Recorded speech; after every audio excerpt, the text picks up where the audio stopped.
shu Forish, Jizzax, Qizilcha yo'li muammosi ta'mirlash to'g'risida kelgandim. Men juda ham quvondim.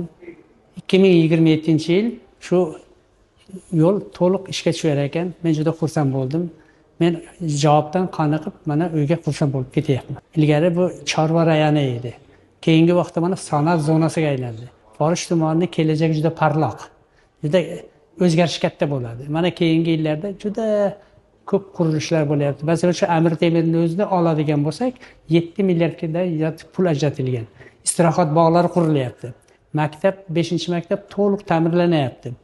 Mahallaga yangi bino qurilyapti. Forish tumanidan qishloqqacha trotuar qurilib, sveti bilan o'rnatilyapti. Mana keyingi yillarda biz juda ko'ryapmiz, o'zgarish katta. Mana hozir odamlarning kayfiyati yaxshi. Mana bayram arafasi, yaqinda mustaqilligimiz 35 yilligi bo'ladi.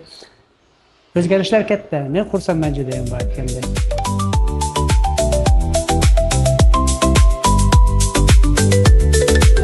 Bugun Xalq deputatlar Forish tumani kengashining UzLiDep deputatlik guruhimiz barcha 8 nafar a'zolari ushbu sayyor qabulda faol ishtirok etishmoqda.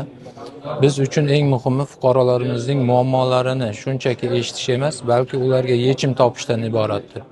Shu bois bugungi kungi sayyor qabulimizda aholimizdan tushgan barcha murojaatlarni deputatlik nazoratimizga qat'iy olgan holda har bir masala tegishli tashkilotlarga va mutasaddilar ishtirokida qonuniy hal etilishi uchun guruhimiz tomonidan qat'iy nazoratga olib boramiz.